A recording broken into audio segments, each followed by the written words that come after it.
Can y'all hear me all right? Yes, nod. Yes, good. I got three missing yet.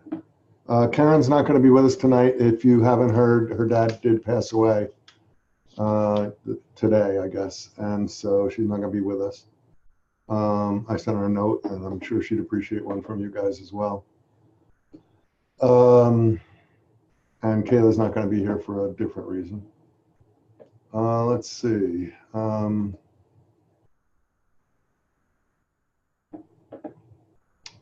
Okay. Hey, Dylan. 1, 2, 3, 4, 5, 6, 7, 8. I still have several missing. Let's wait another minute or two. Well, in the meantime, while we're waiting for them, I'll chat with you guys about something. I sent a note to Donna today because I'm so pleased with the with what you're doing with these weekly assignments. I think I told you last week I was a little apprehensive about the idea of it. I wasn't sure if you'd find material that was interesting out there to talk about. I wasn't sure how applicable it would be to the lessons that we've been discussing. And I was also a little concerned that it wouldn't work in a virtual environment, but I like all of it. I hope you feel the same way. If you have any specific comments about this part of the class, drop me a note and let me know, sort of the pros and cons of how you've seen this assignment. But I think one of the things that has encouraged me is that you're finding ways to specifically talk about how the management theories that we're studying apply to these real life examples. I think the second thing is that some of you are now starting to send in real life examples from your own work world, where you get to apply the work that we're doing here in class to real world situations you're finding on your own, and that's particularly rewarding. So in a lot of ways, I think like this is actually turning out to be a pretty useful component of the class.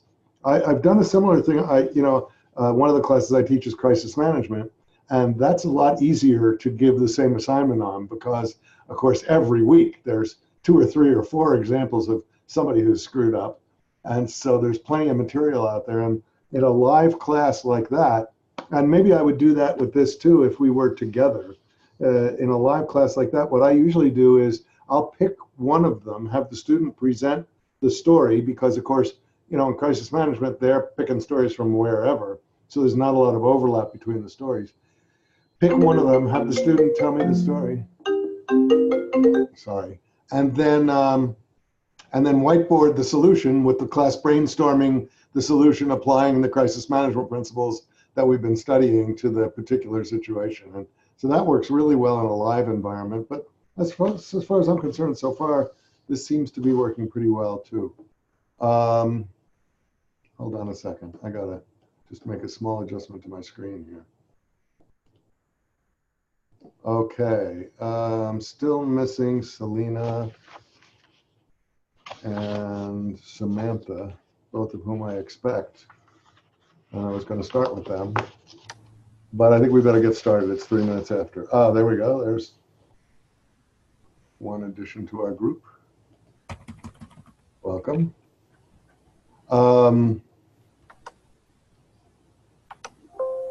Your name comes up as PDX when you connect from the Wi-Fi at school. Yeah, just realized that. You know where you are. All right, so let's start with Jackson. The first story that I want to talk about is a story that several of you picked, which is, what if work was just a job? And it was about, well, I'll let Jackson tell you what it was about. Jackson, you want to introduce the topic and then talk about what your advice was? All right. So this case was about somebody who at a new place of work was having trouble getting anyone to interact socially with them. And it also seemed like the other people didn't interact that much socially with each other. They thought maybe they were just quite a bit more extroverted than everyone else at this workplace, or maybe they just didn't fit in for some other reason. Maybe it was an age issue. I assume, they didn't say specifically, but I assume that meant that the person who was writing in was older, and there were a bunch of like 20-somethings who couldn't carry on a conversation with them when they wanted to talk during the workday. So A couple of my thoughts that I had on that were, firstly, that to a manager, that something like that should actually be a pretty serious looking issue and should actually be investigated and looked into, because it might sound just like, well, people have varying levels of friendliness and amounts that they like to interact with each other, so maybe you can just dismiss this, or maybe there's something off-putting about this specific guy. But in any sort of business, especially a business that produces communication or relies on a lot of good internal communication, something like that on the surface could be a much bigger indicator of deeper communication issues. I mean, it might be that different teams within the business aren't talking to each other, or different age groups aren't talking to each other, or whatever it is. So it could be a much larger communication issue, a much larger diversity issue, possibly, if it is an ageism thing, like the guy theorized in his letter. So that was my main takeaway from it, was it looks just like a light social situation, like, hey, things are being a little awkward in the office, but I think it opened up a lot of bigger communication and management questions. And what about the sort of the principles of management that we've been studying, and how you think they might apply to this situation? Well, one of them was we had talked, the second thing I talked about was a similarity bias when it comes to businesses, that businesses tend to hire people who are the most like the people on the hiring committee, because you hire who you like. And a kind of situation like this, where an individual is feeling like an outsider, it might be because there's a company culture that's like that, where they've hired a whole lot of people with very similar, maybe more niche personalities who can all get along together. And then you can end up with someone feeling on the outside like this because everyone else is a little too similar in the workplace. That's great. Okay, thanks a lot. Samantha, you had the same story. Got anything to add? I didn't hear all of Jack's thing because I logged in a few minutes late. But I chose that one because I feel like that's something that I've heard a lot of people talk about, is where maybe they don't feel like they're fitting in, or that there's not like any sort of a connection with their coworkers. And it can really kind of lower your morale and seep into other areas of your life as well, and kind of make the unhappiness spread. So my suggestion for that was that that's a way to, that Deming also saw that as an issue for affecting workplace happiness, and that the employee could address it with management and see if there's a way to implement some sort of breakthrough, occasionally, where the employees can kind of socialize a little bit, a non-work related thing, and it could kind of be used as like an intrinsic reward system.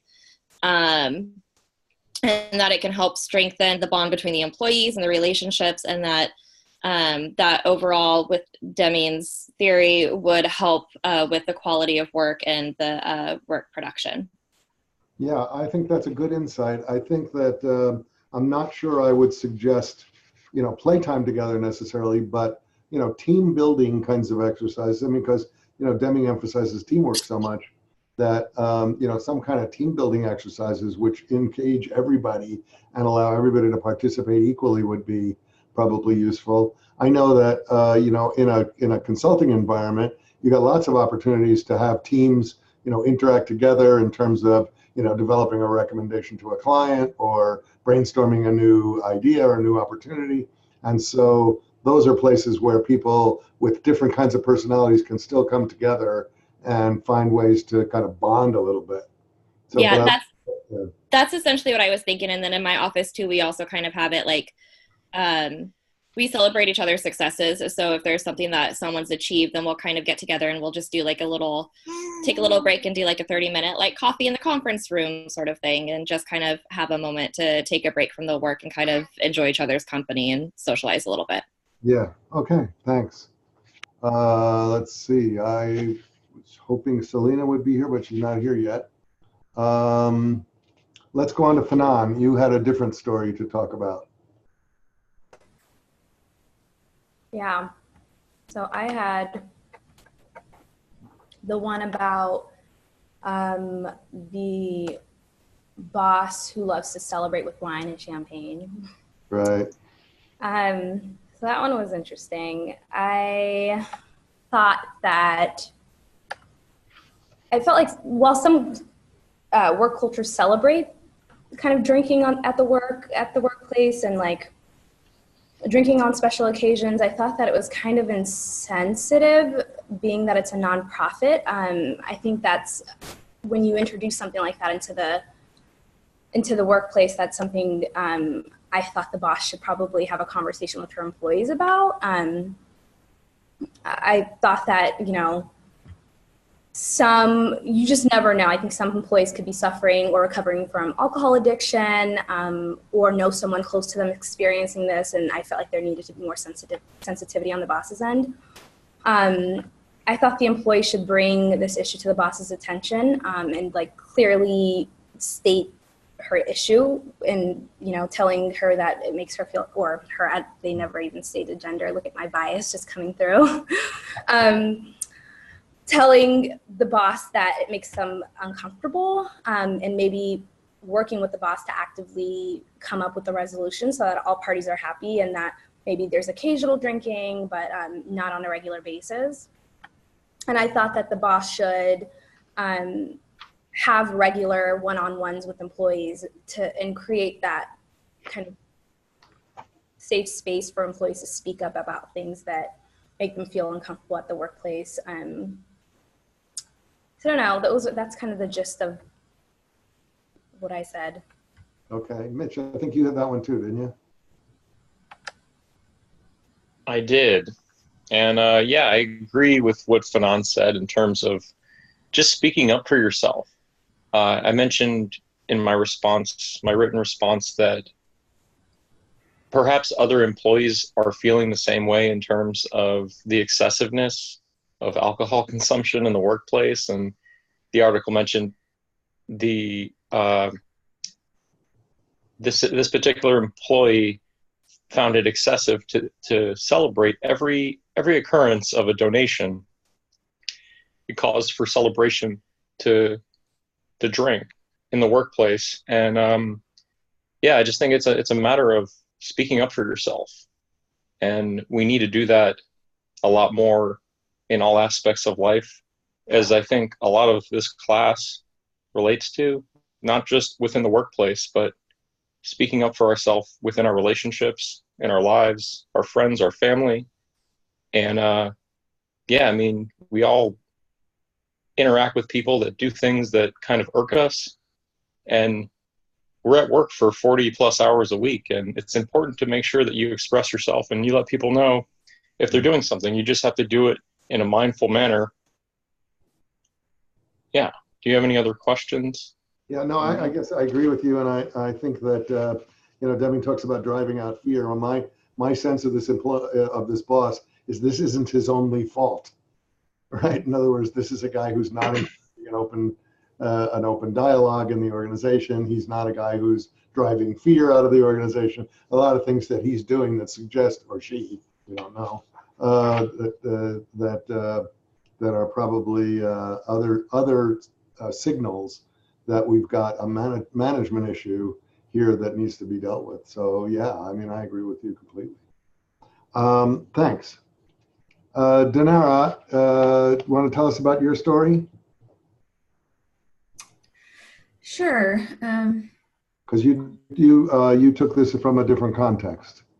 I did. I read an article on how Microsoft kind of revamped their leadership model.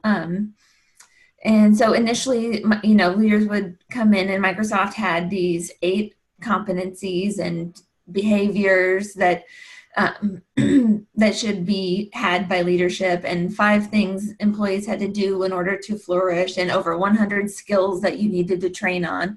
And so I can't remember who came in, but they decided that this was just too much for people to kind of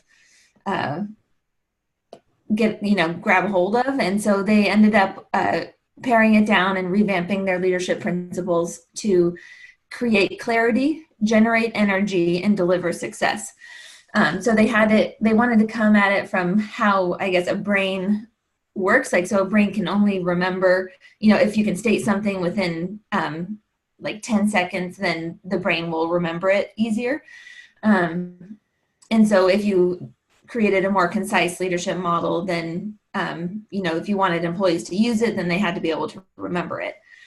And I said, I do agree that those 3 principles are important leadership traits, but they were kind of more results driven and almost exclusively focus on like products and customer needs. Let's see, because they said, let's see if I can find it. One of the reactions that I had to the story was that those 3 things, create clarity, generate energy, and deliver success, sound an awful lot like slogans. They do sound like slogans, yeah. And so that slogans have, which is they don't tell you what to do or how to do it, and they tend to ring hollow and invite parodies. Yeah. So how do you get away from get away from the slogans, but creating a model that's really simple and that kind of incorporates all the leadership traits that you want to instill in your leadership. They sort of went from one extreme to the other. They went from 100 things to 3 relatively superficial things. And I thought that adding something in about like the management's relationship with their team members, like something about empathy or what else did I say? Collaboration, breaking down barriers. Yeah, I see your point. Yes, yeah. And so so adding an environment that drives out fear. So I think that would make it a more well-rounded, slogan, I guess. You all, this is an interesting question. Hold up your hand if you have an opinion about this. Do you think of Microsoft as a well-managed company?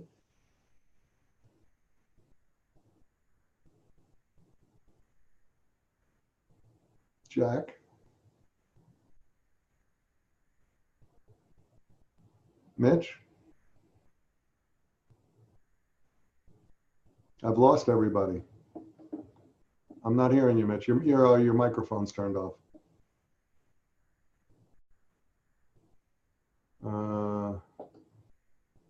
Why is your mic? There you go. Now it's on. I mean, what is the question you're trying to ask in terms of? I don't. Do you think of we all know Microsoft pretty well. Do you think of Microsoft as a well-managed company? Well, when I think of Microsoft, I think of Bill Gates first and foremost, one of the wealthiest men in the world, and what's that? Must be doing something right. Exactly. Just from the top down, I imagine it's one of the founding companies of the internet, and it's still thriving exceptionally well today. So, right. I imagine they're managed extremely well. Anybody else? Samantha, you want to say something? Yeah, I think it's kind of essentially the same thing. I don't really personally know a whole bunch of what their management style is, but I would have to assume that to be as successful and as long as how long they've been around, that they have to have some decent management. Otherwise, I would think that the company would have had some sort of downfall, or it would start of trickling into effect, how well the company performs if they didn't have good management. Right. It reminds the 100 things down to 3 things reminds me of a story that something that I experienced, which is that when I went into Aetna, and one of the things that I was responsible for was internal communication, and an important part of internal communication had been the preparation of the policies and procedures manual. They called it the PP&P. Personnel, Policies, and Procedures. And it was a shelf of about 10 3-inch binders that were all the policies and procedures for employees at Aetna. And it was useless. It was a piece of junk. And we had a full-time employee who did nothing but update the PP&P because they were in 3-ring binders, and you could say, take out page 13 and insert this page instead. And every week or two, she'd have another package that would go out to managers with it. So we took all of that and we threw it away, and we went to, a manual with 7 pages that was the guidelines for management and the relationship with employees, with links to, where you could find more information. And so I think simplifying is a good idea. I'm glad they did that. I think maybe they oversimplified a little bit. That'd be my reaction. Luke, you had a personal experience.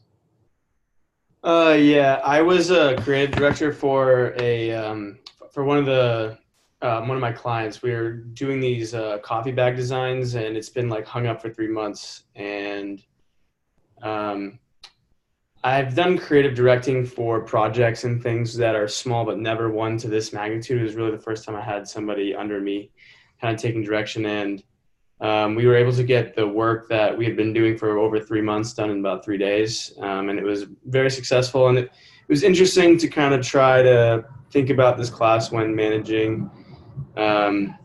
It was interesting mostly because there was a lot of bad communication between our board and him, and a lot of too many cooks in the kitchen, I think, which is a bad practice of managing when you have too many people trying to give direction, and the person, especially in a creative job, when it becomes a little bit more emotional, and he had just kind of had his head spun a little bit, and I was able to kind of just sit down, and I tried to just really make it open and have a conversation with him and say, what kind of work would you like to produce? And then we kind of just went from there and just made it a conversation. And we were really able to kind of ebb and flow and talk about what worked, what didn't work.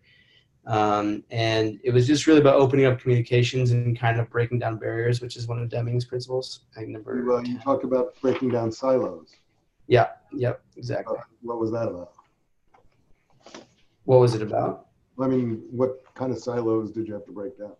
Well, I just think there was a lot of feeling of, discouragement between, the board and him being in the creative department, and trying to become that bridge and break down those feelings of, I think at one point somebody on our board was saying that maybe we should just go with a different artist. And I think he had lost some confidence. So it was kind of just about breaking down. Good. That's a good story. Marion, you also had a real life story. Yeah, we have an ongoing situation at work. It's more of it's a different department, and it's not really a managerial thing from my department standpoint, but it's getting to an issues management, crisis management type situation. So it was interesting, Lou, that you said that about crisis management.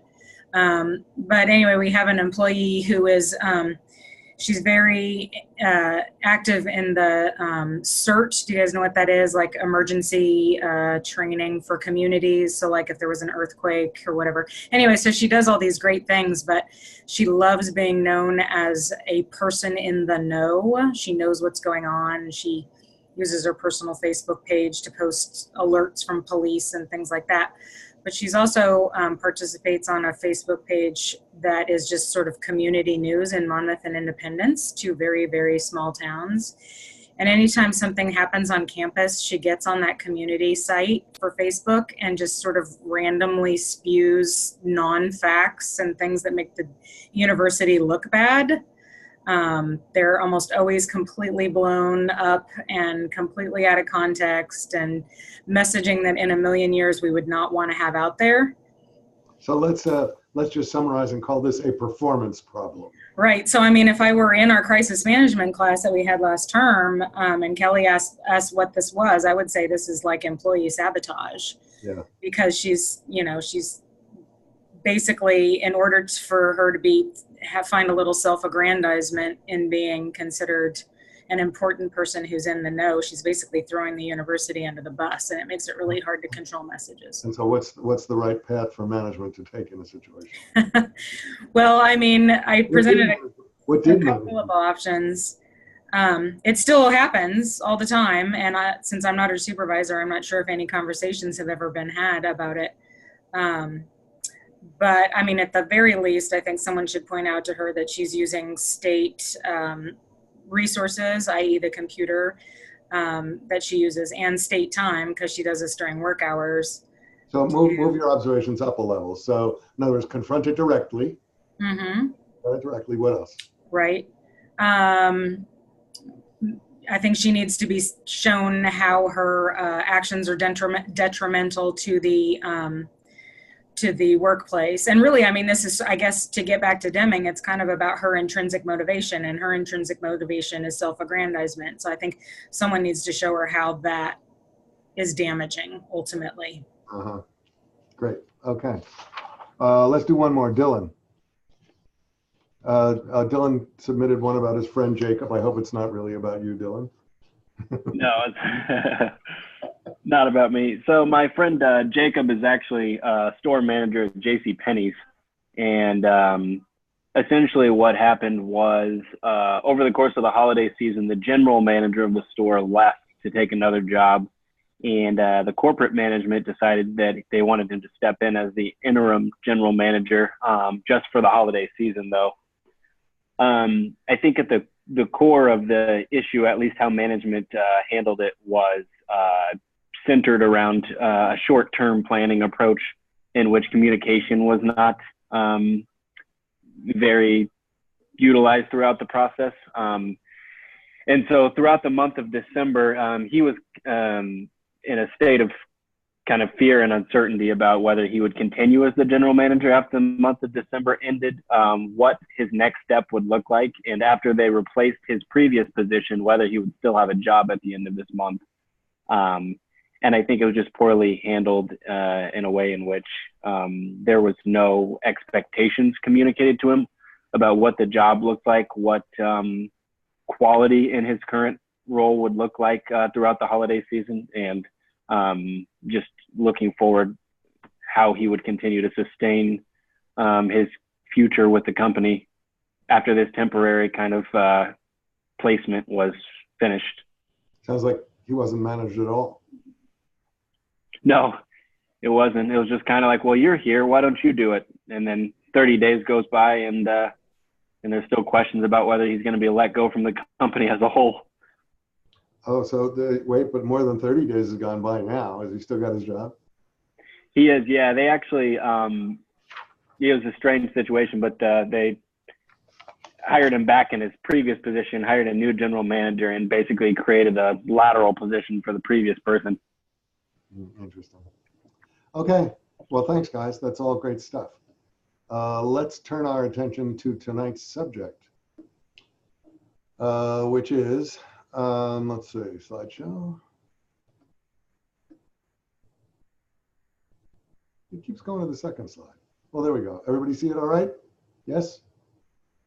Okay, and you hear me okay too, right? Let me just turn on the participants box. So hold up your hand if you want to interrupt or if you have a question. Let me drag it down so it's a little bigger.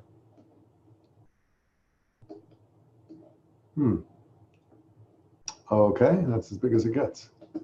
Why are we talking about working with consultants? The reason we're talking about working with consultants is that if you're involved in a management position in a large, sophisticated organization, there's no question that one of your responsibilities is going to be managing the relationships with the consultant or consultants that serve that organization. And the reason I know that is because there's a lot of data about this. And going back to that USC gap study that I like so much, 93% of people in the last study said they work with consultants in some form or another. And look at how much agency fees are as a percentage of total budget. So this is a substantial part of the management responsibility of managing an in-house communications organization. And it gets complicated. It's complicated by the fact that there are often several agencies involved. there are often several employees who work for you who are managing relationships with those agencies.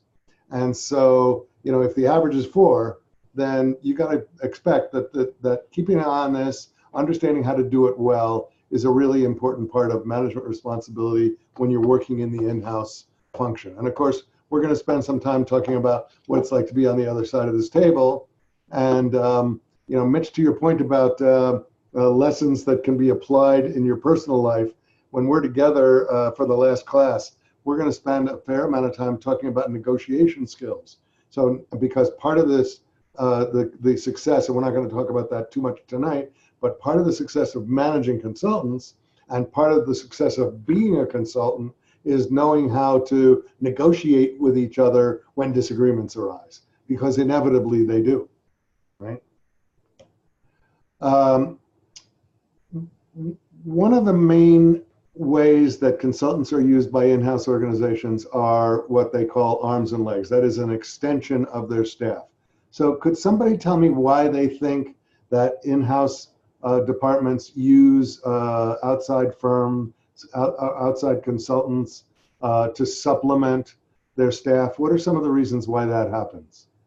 Anybody know? Oh, I meant to ask you a question first before we ask that. How many of you have had experience? Do the raise hand thing. How many of you have had experience actually managing a consultant relationship? Any of you? Jack? Oh, several of you. Okay. So tell us about that, Jack. What was your experience? So this was just pretty recently at this job I'm working at now as a marketing coordinator for a cybersecurity company. And we had an outside advertising firm come in and help us create an animated explainer video for one of our more complicated products. So it was sort of, I mean, it was an arms and legs thing in the sense that we were using the technical and creative labor from this agency that we didn't have enough, you know, time or horsepower in-house. Point down here, complement internal experience, right? Yeah. Bring something to the table that you haven't got in-house. I did that too. And the main reason that we hired them, though, was to get probably that second one, the strategic insights and experience, to bring their perspective as an ad agency to what was sort of this confusing technical computer product. So it was a success in the end. I enjoyed it. Some of the hands went down, so I've lost you. Who else had some experience managing a consultant relationship? Could you put your hand back up? For some reason, they all went away. All right, well, I guess we'll go on then. So now back to my question. Why do in-house communications departments use outside resources as arms and legs, as an extension of their staff? What are some of the reasons why that might happen? Anybody? Ashlyn?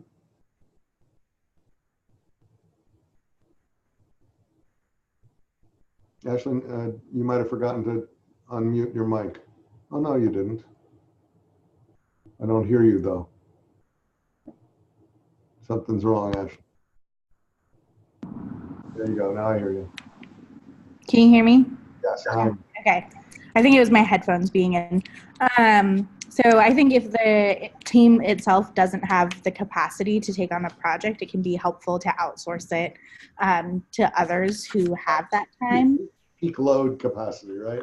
Yeah. Something comes up and all of a sudden, you know, you're well staffed, but now something additional has come up, maybe a crisis, something like that, where you say, oh, we haven't got the capacity to do it. I have the 2 or 3 people I want to have work on it, but they're busy, so I need to bring somebody in to offload. So that's a good reason. What's another reason why an in-house organization might use outside resources for arms and legs? I'm going to give Marian a chance to talk. Okay, Marian, go ahead. Well, I mean, kind of just basic level is just overhead. You don't have to pay them all of the benefits and everything else that comes with having a full-time employee. Well, actually you do. I mean, generally speaking, the hourly rate that the agency is charging you for that person includes all of those things. I mean, it's heavily weighted and actually even includes profit for the consulting firm. So In a lot of ways, the in-house people are cheaper. But you're in the right direction, because one of the principal reasons why consultants are hired as an extension of the staff is that many, and you see it's 90% use them for that, and that's 90% of, what was it? 90% of I've got to go back to the other slide. Yeah, I got it. 90% of 93% is, that a high percentage are using it for arms and legs. And this is the one, one of the particular reasons why is, there's a downturn in the business. The consultants come in, they come knocking on your door, and they say, I think I said this story to you the last time, right? You got 180 people. Can't you do this job with 160 people? And they want you to fire 20 people. So what you do is if there's a downturn in the business and you've got to cut the budget, the easiest thing to cut is the outside consultant, right? You don't have to hire anybody. You just pick up the phone and call them and you say, I'm sorry, we're going to have to put you on hold for 3 months. We're out of money. And they suffer. I mean, and when we talk about managing a consulting firm, this is one of the vagaries of managing a consulting firm that's hard, is that you don't have complete control over your budgets. But the truth is that the flexibility that comes from me being able to just pick up the phone and pull the plug on a consultant is a lot less painful than having to go through your staff and decide which of the people that work for you are going to have to go home and not get dinner. It's just a reality of the workplace. And another thing that's true is that a lot of companies, this is bizarre to me, but it is true, that a lot of companies manage budgets by managing what they call a headcount, right? So they're looking at your headcount, and they're looking at the trend in your headcount, and they're going, you can't add to headcount. Well, if you can't add to headcount, you got to get more work done. How are you going to do it? You're going to hire a consultant, right? So the data lists these things as the principal reasons why consultants are hired. And I think you're right, Jack. The first one is really some advice and counsel from an outside perspective on how to handle a particular assignment or a particular situation, or even a particular aspect of the business in a longer term consulting relationship. A second one is creativity. I think any of you that have worked in an in-house organization know that it comes down to like 2 or 3 of you who are always working together, and at some point you get stale, and you just haven't got that sort of breakthrough next idea.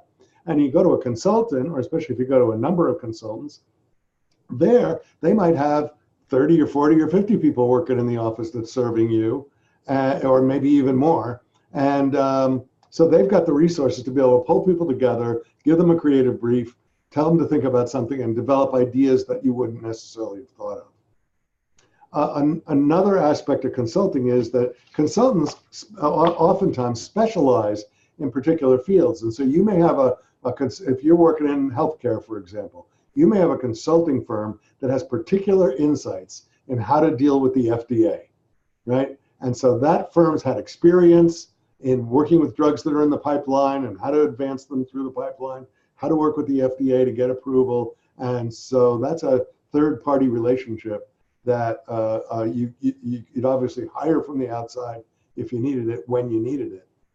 Crisis management would be another example. You don't necessarily have a staff of people on board who know how to handle every kind of external situation that might arise, but you can find and hire consultants who specialize in that work and are good at it.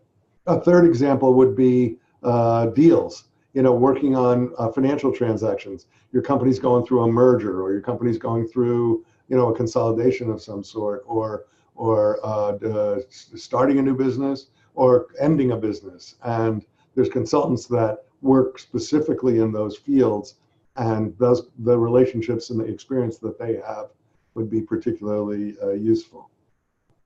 Another point is efficiency.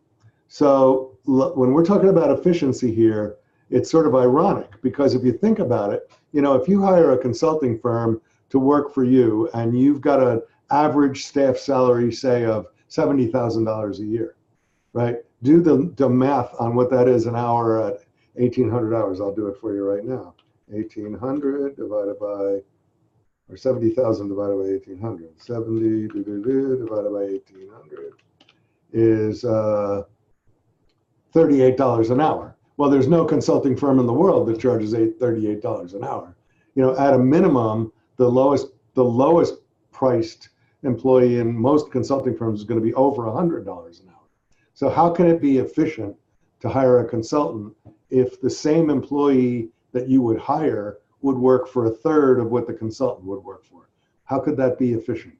Anybody got a point of view about how that could work? How could it work that hiring a consultant that charges 3 times as much an hour as your in-house people could be efficient? It's a pretty obvious one. Can you think of, Denaro, what makes that efficient?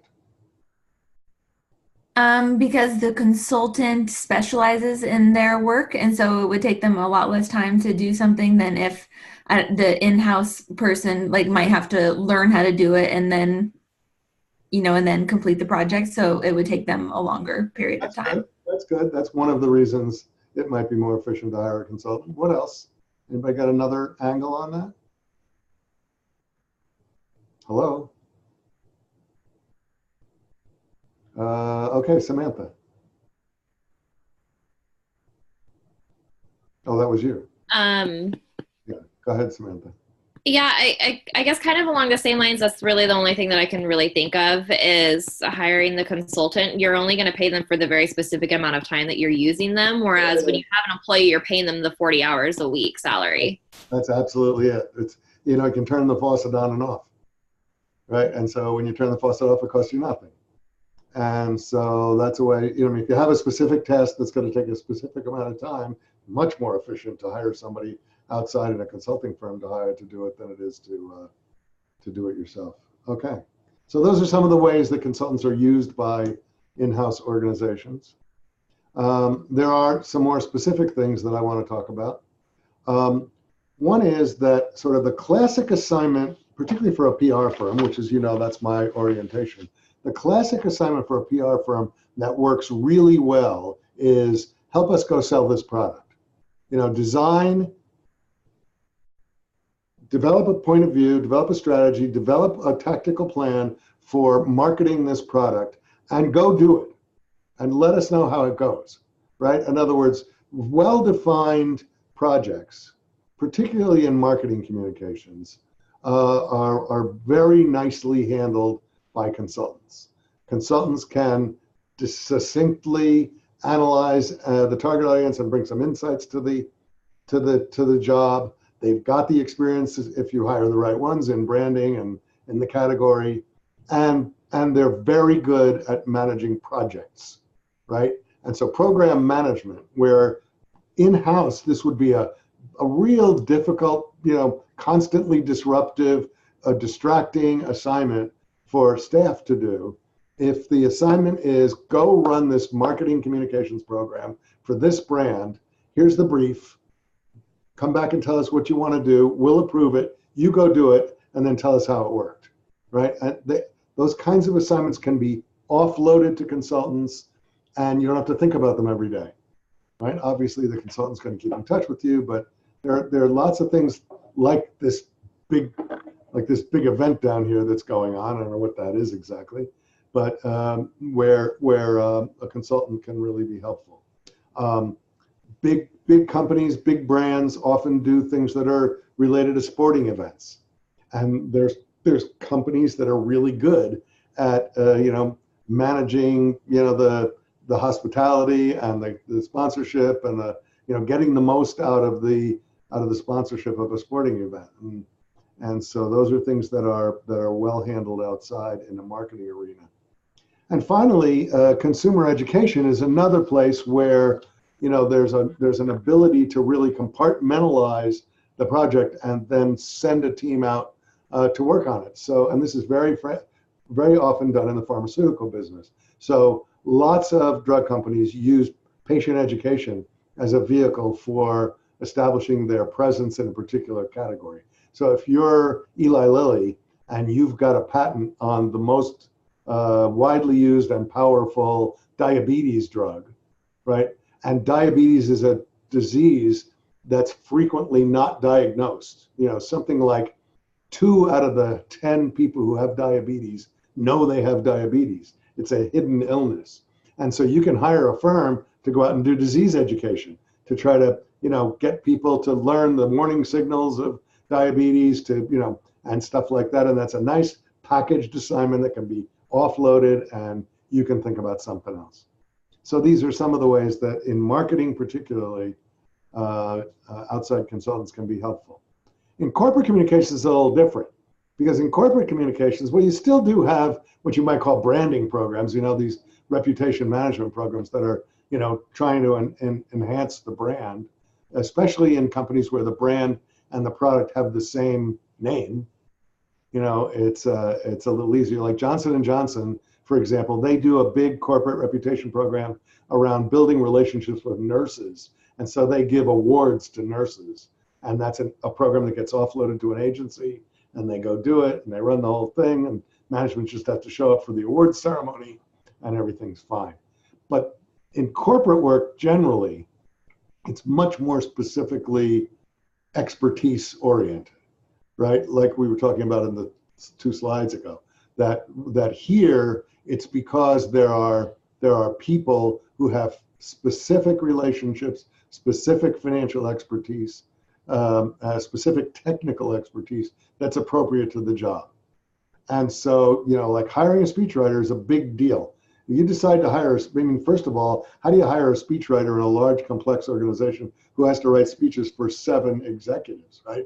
Maybe they can find the voice of one of them, but what about the others? And so having a cadre of speechwriters available and being able to match, you know, the style and the approach of the speechwriter to that particular executive who needs the support is a lot better than trying to figure out how to have one person staff that whole activity.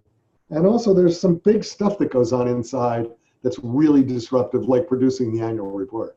And I, you know, for about 4 or 5 years, I did nothing but write annual reports. And it became a kind of something I knew how to do, and word got out in the community I worked in, and I ended up working for a number of different companies doing the same kind of job. So in corporate communications, the work tends to be a lot more expertise oriented. So that's kind of the background on how organizations use outside consultants. Now I want to talk specifically about the job of managing those consultants, right? In other words, okay, let's accept the reality that you're all going to have some level of responsibility for managing consultant relationships. So then how do you do it well? Like where's the approach that works the best?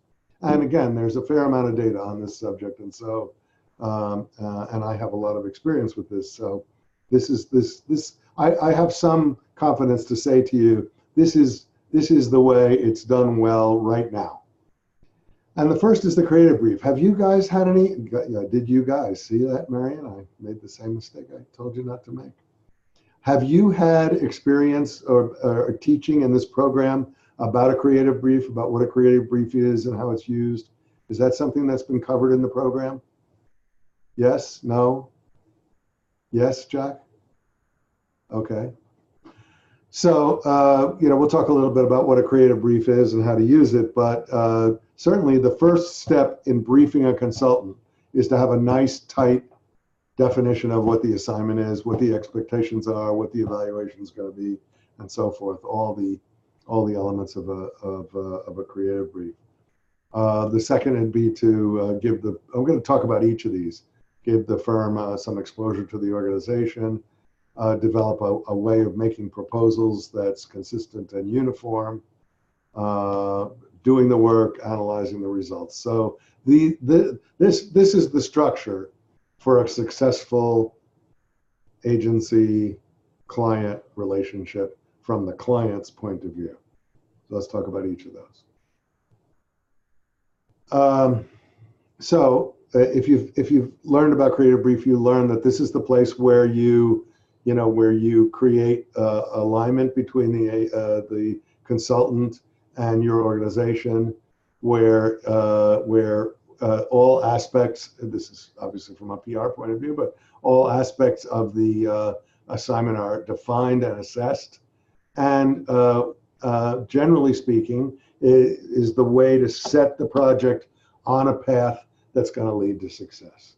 So the creative brief is a critical element. And if you've had a lot of exposure to this, I won't spend a lot of time on this, but you know, generally my approach to creative briefs is write down very succinctly what the assignment is, talk about the goals and how you're going to evaluate those goals. You know, linking objectives and evaluation is really important in these documents. Defining who you think the target audiences are, not only the target audiences in terms of the people who are, you know, being communicated to, but also targets in terms of the media that are going to reach those people. What do you see as the key messages? What special considerations are involved? Like, we tried these 3 things and they didn't work before and we don't want to do that anymore. Or these elements absolutely have to be in the program or the project. Something like, you know, we've invested, you know, Microsoft, for example. Microsoft has a library of images that they use in their marketing communication. And you got to use images from the library. They've been vetted, they've been approved. It's just part of working for Microsoft is that you know that if you're going to use visual images in the work that you're doing for them, you're going to have to use work from their stock of pre-approved images. What's the budget? What's the timetable? And importantly, what's the approval chain? How do you, the consultant, get the green light to go ahead? And what's the communication like on an ongoing basis after that? So this is articulated from the client's point of view, right? In other words, this is you, the in-house communications department, conveying to an outside consultant instructions for a piece of work that you want them to do. So I think one of the things that should be clear to you is that this is a great starting point for an interactive and fluid relationship with the consultant. Why is that true? Why is this a good starting point for a conversation with a consultant? Anybody got an idea about that?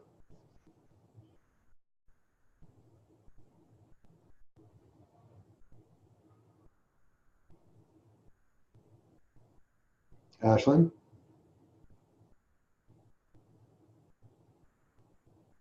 Ashlyn, I can't hear you again. Can you hear me now? Yes. There you go. Sorry, that's the headphones thing. This is a good starting point because if you can't have agreement on kind of what you're looking for in the project, then there's kind of no point in going on. Or if they can't meet the expectations, then you want to discover that kind of early on instead of going through a process and the result that you get at the end not being what you expected when you started out. Yeah, well, let's talk about your first point, because really, to me, a creative brief that comes from a client like this is an opportunity for the consultant and the client to start negotiating on all these items, right? In other words, that this invites the firm to come back and say, yeah, we hear you, but we don't think those are the key messages. We think there are other messages that'll resound better with the target audience. Or you've set an objective that we don't think is achievable with the budget. You know, you've got this objective to do something like this, and you got a budget that funds something like this. Mm-hmm. So you start a negotiation on the reality of what can actually be accomplished for the money at hand. So to me, the one of the most powerful reasons to do a nice tight creative brief is to open up a dialogue with the consultant. And the consultant that doesn't see this that way is making a big mistake.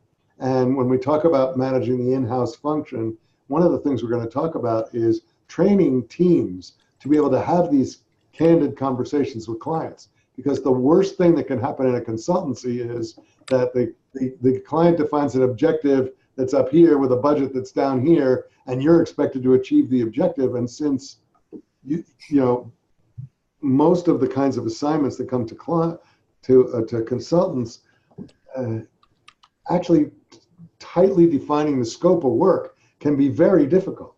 Like how high is up? You know, if it's a media relations assignment and you're supposed to get a lot of, you know, social media visibility for this particular thing that you're working on, how much is a lot? And, you know, so having a conversation and negotiation, if you will, about these elements in order to get the pieces in line, find the places where you agree and disagree is a really important part of the creative brief, not only for the client, but for the consultant as well.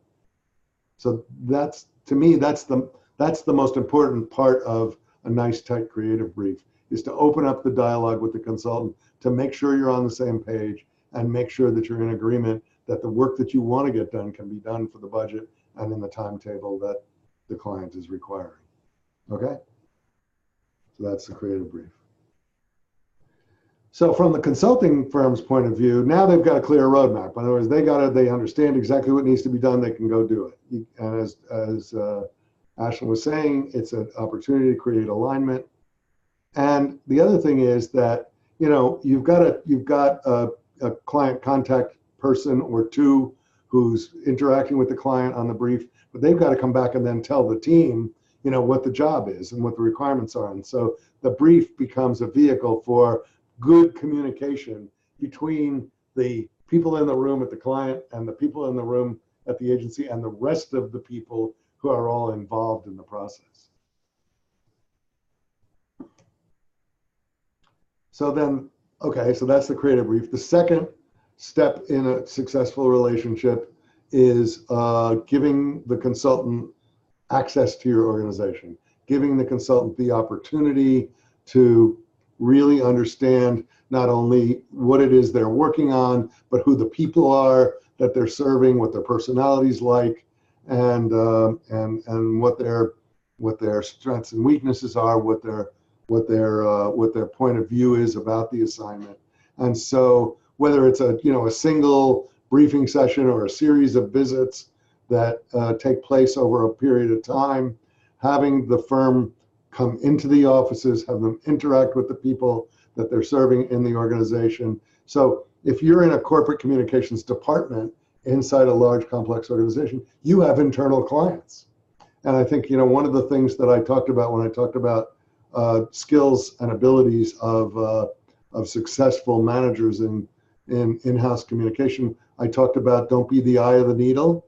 Well, this is one of the places where I'm talking about that. In other words, that the communications department shouldn't be the eye of the needle. It shouldn't be the only point of contact that the consultant has in the organization. You have to have enough confidence in yourself and enough confidence in the consultant to set them free and let them go out into the organization and take the pulse of the organization themselves and deal directly with the clients that are being supported by this particular activity. So this business of orientation and interaction between the consultant and your internal clients is a pretty important element in the mix and a best practice. The next thing is that consultants spend a lot of time and energy preparing for formal interactions with the client. Have any of you had any experience with this? In other words, where you've got to go in and make a presentation to a client as a consultant and give them your proposal? Anybody been involved in that at all? No? Okay, well then this should be good for you. So one of the things that happens is that firms invest a lot of time and effort in those presentations. And in a lot of ways, that time and effort can be wasted time and effort that's taking away from the resources to actually get the job done.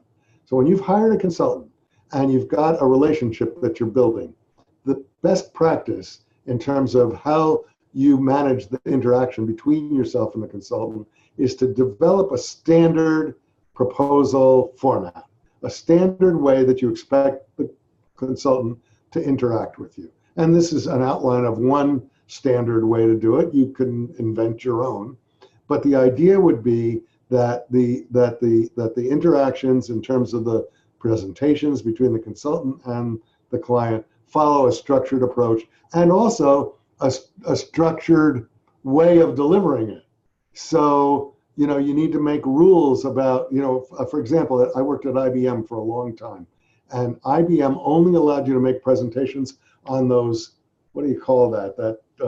That clear plastic thing that you put on a projector and it goes up against the wall. Overhead projector slides. That you were only allowed to present, typed overhead projector slides. That was the only format you were allowed to present in. So you couldn't do PowerPoint. You couldn't put pretty pictures in your presentations. You had to follow this strict presentation style. And the reason for that was to eliminate all the time it takes to make the fancy presentations, because it was more efficient to do, easier, simpler presentations. And so standardizing both the structure and content, but also the style of the presentations that you're going to expect from your consultant is a very useful way to avoid a lot of wasted time and effort that would otherwise get spent. A third element of the best practices in terms of interaction between consultants and the client is the communications channels that get set up and your expectations about what kind of ongoing communication you expect to have with the consultant. Because consultants thrive on lots of communication. And so if you don't establish some boundaries, you might get too much communication or not enough. And so having set your expectations about how frequent and how open you want the dialogue to be is a really important part of getting a successful relationship going. And also for you to have a real clear understanding of who's doing what at the consulting firm, and them having a real clear understanding of who they're working with, who the ultimate client is, and how those pieces fit together is also a really important part of a successful relationship. And just like in managing people, managing consultants is, the same thing. Continuous feedback is a lot better than waiting till the end and tell them that you hated it. And all the principles that would apply to good management practices when managing individuals applies to managing consulting relationships as well. So finding a way to have them experience the same kind of joy of work and using the same kind of principles of teamwork and collaboration and mutual respect that happen in a well-managed in-house relationship should also apply in a consulting relationship. Okay?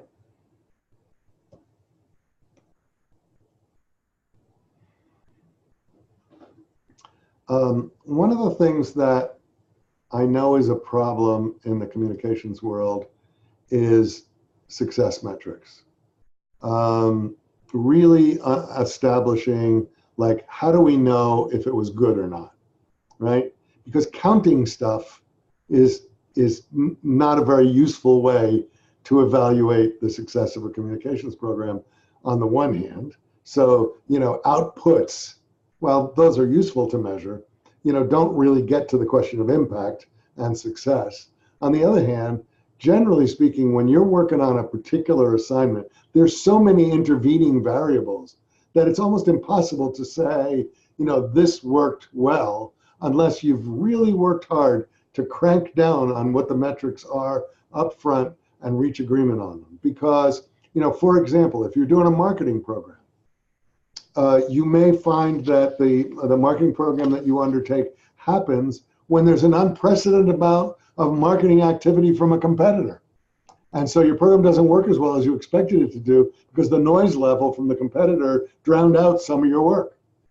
You may find that and if you're working on creative work, like if you're producing a video or if you're doing something that is, there's got an important creative component, then, like who's to say how good is, unless you've got metrics that say, here's how we're going to evaluate that right up front. And I think that one of the things that we should say about research in the communications business is that if you work hard enough at it, you can find things to measure. You can find things that you might not otherwise think of as standard, qualitative and quantitative research tools to think about like how you would measure, individual components of a program, the overall success of the program, and don't be afraid to measure things that are judgmental. In other words, like client satisfaction. Was the client happy with the work? Is a measure. And so the degree to which that is a valid measure, it depends on what other measures you might have in place. Sometimes you can only rely on measures that are reasonably judgmental because it's all you got. Other times there may be much more quantitative ways to evaluate. So those of you that are involved in creative work, how is this resounding with you in terms of your experience with being able to identify specific measures to determine whether your work was successful or not?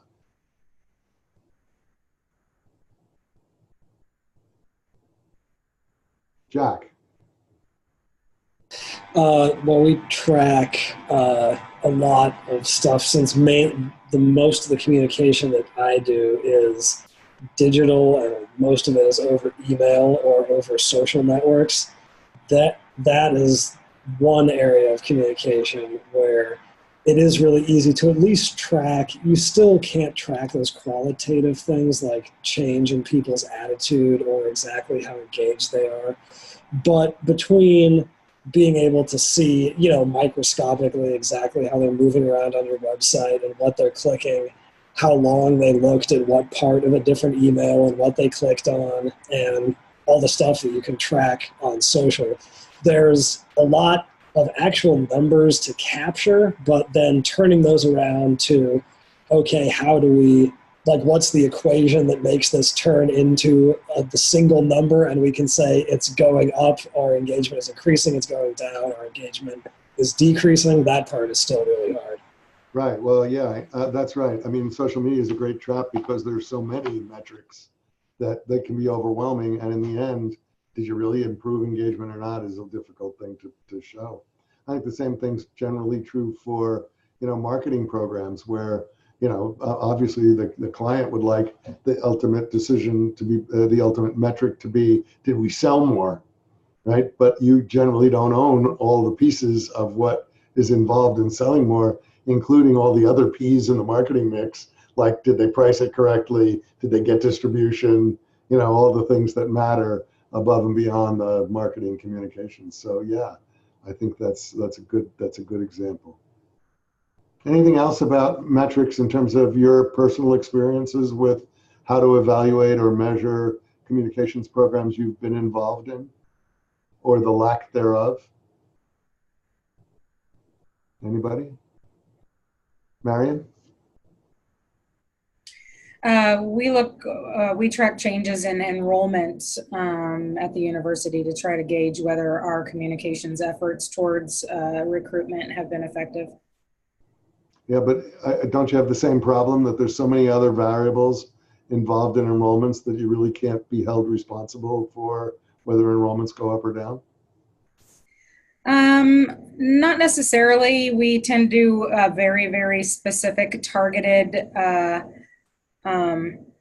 programming. So for example, if we were trying to become a Hispanic serving institution, which we are, we target particular school districts in the Portland area and things like that. So we dial down so closely that we can generally see at least some sort of measurement that we know we had an effect on. Of course, there are always variables, but. Well, that's interesting. So you're able to have a tight enough objective so that you can actually measure your progress against a very specific objective. Yes. Not enrollment overall.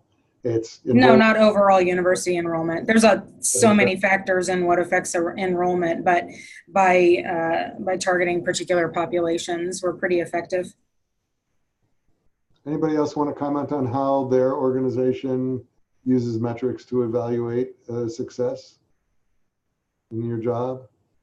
How do you do it in the law firm, Danelle? That's a tricky one. We don't use a lot of measurement metrics at the moment because I've seen, like new clients coming in or, or client retention. I mean, there's client feedback programs, which I haven't been involved in,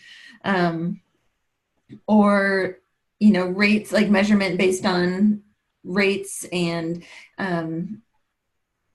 cases that bring in a certain amount of money. There's a lot of different measurements, but at my new firm, I haven't been involved in any of those sorts. I think those are kind of a higher level that they don't bring in the business development department. So how do they evaluate your contribution? A lot of what I do is kind of administrative at the moment.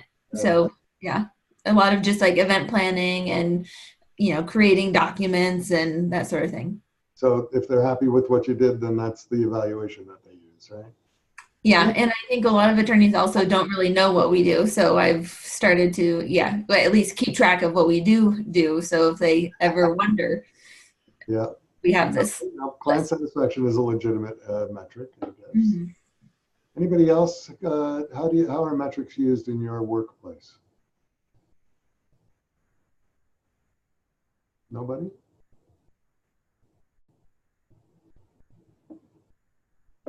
Okay. Does everybody know what an account review is? Anybody ever had any experience with an account review?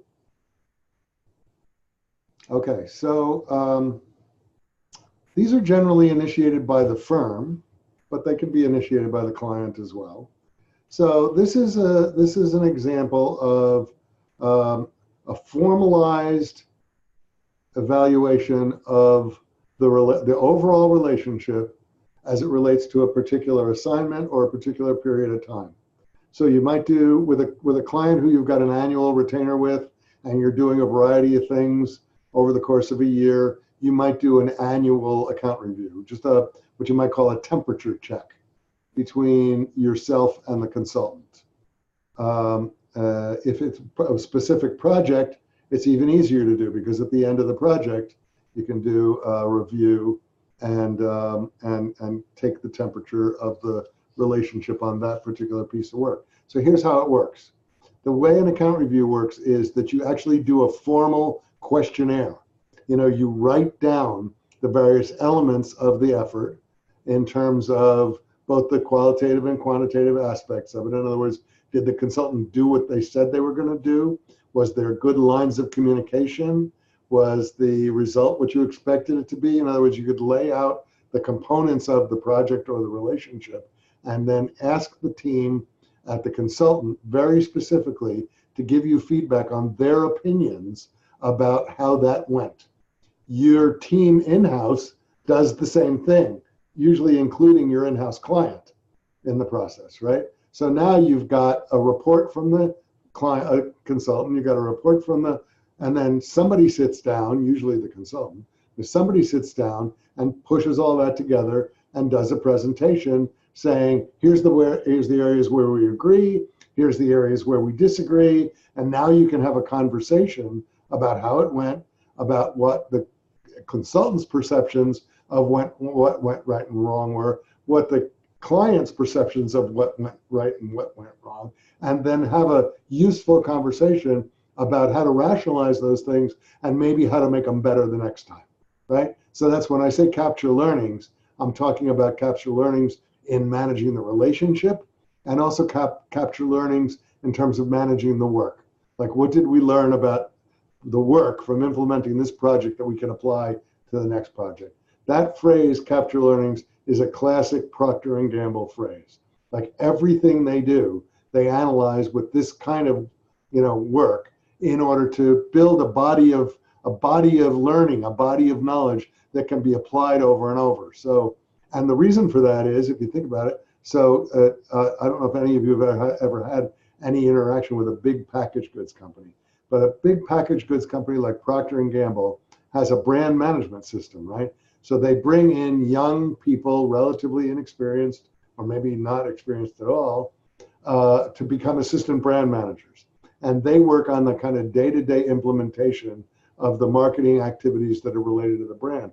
And those marketing activities go across all 5 Ps in the marketing mix. So they're not just working on your marketing communications program, but they're working on packaging and pricing and distribution and all the other elements of getting the product sold. Those assistant brand managers report to brand managers, who report to group product managers, and so on down the line. And so there's a kind of a hierarchy, a structure of product management in a big packaged goods company, right? How long do you think an assistant brand manager lasts? A year or two, and they either get promoted to brand manager or they go work someplace else. And so you've got this kind of up or out system that's going on. And who do you think the client is for much of the marketing communications work? It's the assistant brand manager, right? Because there, they might have some flexibility over the work, but when you look back at that creative brief and you start with, you know, the elements of the creative brief, all of those are good. If you're working on Dove bar soap, let me tell you this, you're an assistant brand manager right out of college, you're working on Dove bar soap, you're not going to have a lot of ability to influence the overall positioning of that brand in the marketplace, right? That brand's been in the marketplace for 30 years, it's extremely successful, and they're not going to let some kid down the line tinker with the overall brand positioning of Dove bar soap.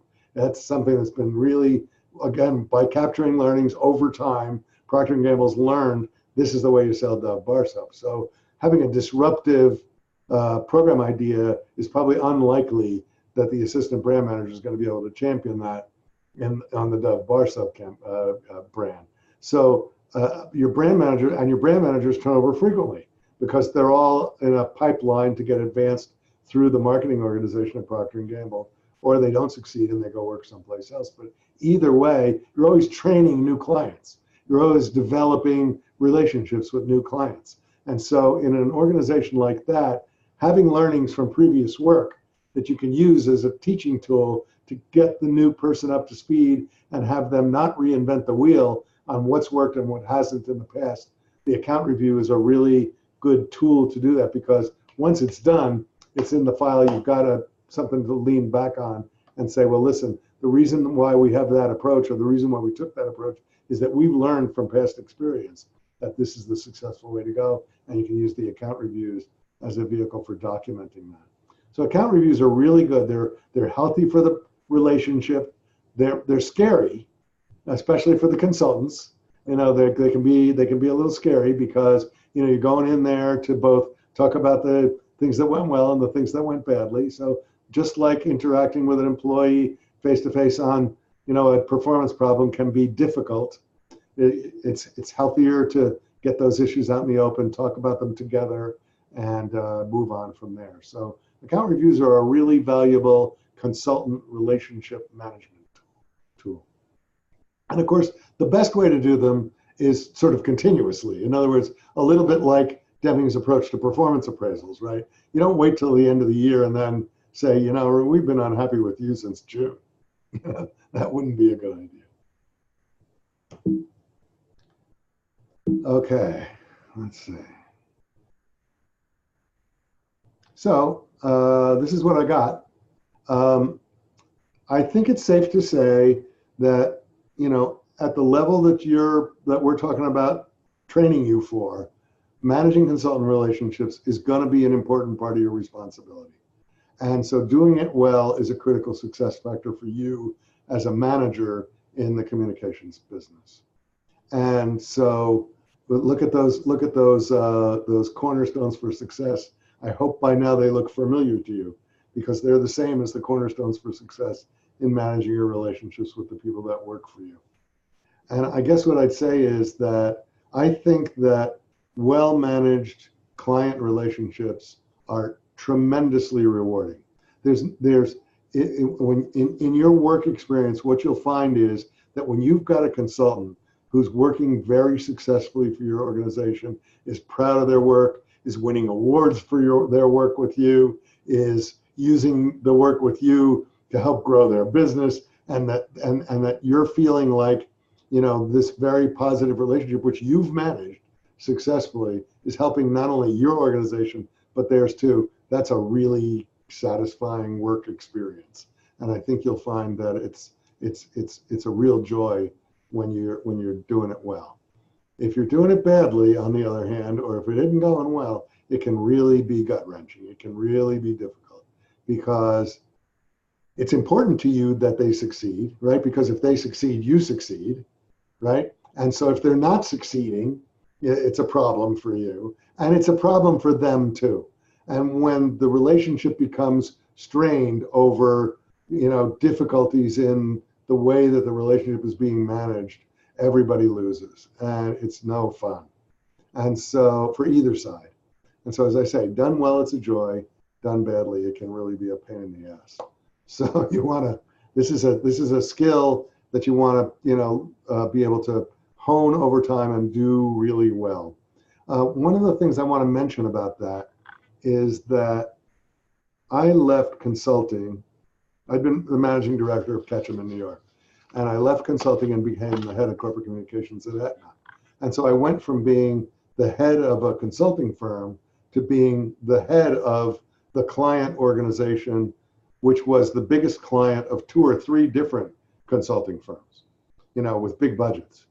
And so one of the real challenges that I had in making that transition was not being too nice. In other words, that if I wanted the consultants to succeed really badly, because for the last 10 years, I'd been the consultant. And so I knew what it was like, to be nervous about and striving for success with the client. And so I wanted to be the great client. I wanted to be the client where, I was the cheerleader and everything was going really well. But I realized early on that that wasn't the formula for guiding them to success, that I had to be critical and I had to use a critical eye on their work in order to make sure that they were successful. And so, one of the challenges in managing consultant relationships is that you want them to like you, you want them to think of you as a good client, you want to be perceived as a good client on the one hand, but if you're not also making sure that the work is good and that it's going in the right direction and that it's where you want it to be, then you're not doing them any favors. And so there's such a thing as a client that's too good a client, right? And you got to be careful about that as a consultant. And we'll talk about that a little more when we talk about consultancies. So that's it. That's what I've got for tonight. I wonder, how does this feel to you? Does this feel relevant to the subject of communications management to you? Is it something you think that will be a useful perspective for you going forward as you move into the management ranks of communications? How do you feel about this work?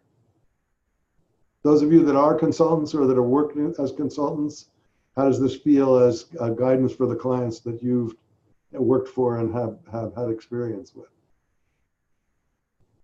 Alex, I think you do some consulting work, don't you?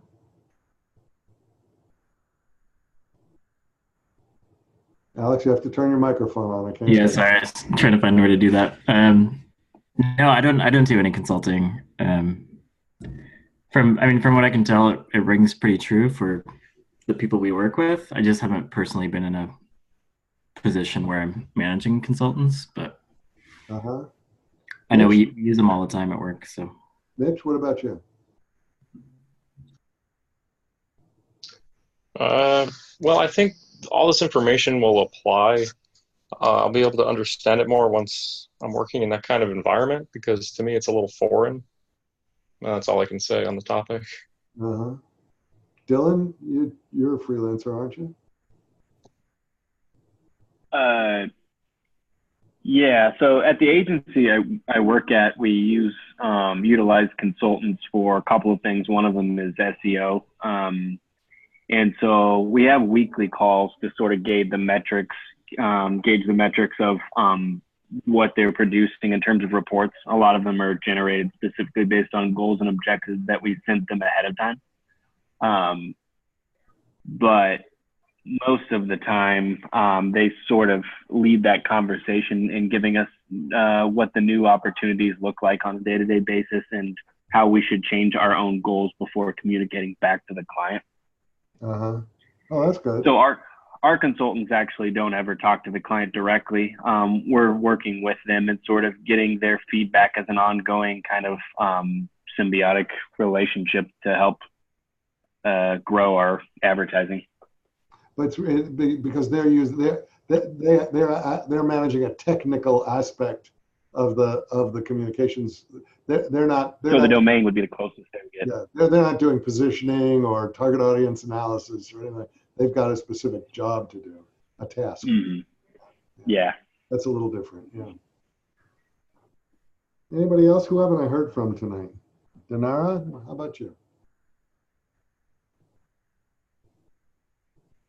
I think this is all very relevant. I have managed consultants before, like Dylan. We had an SEO consultant, and I think it's a, you know, as someone not in a management position currently, I think those are helpful skills to gain through, you know, managing consultants. So I think this is very relevant.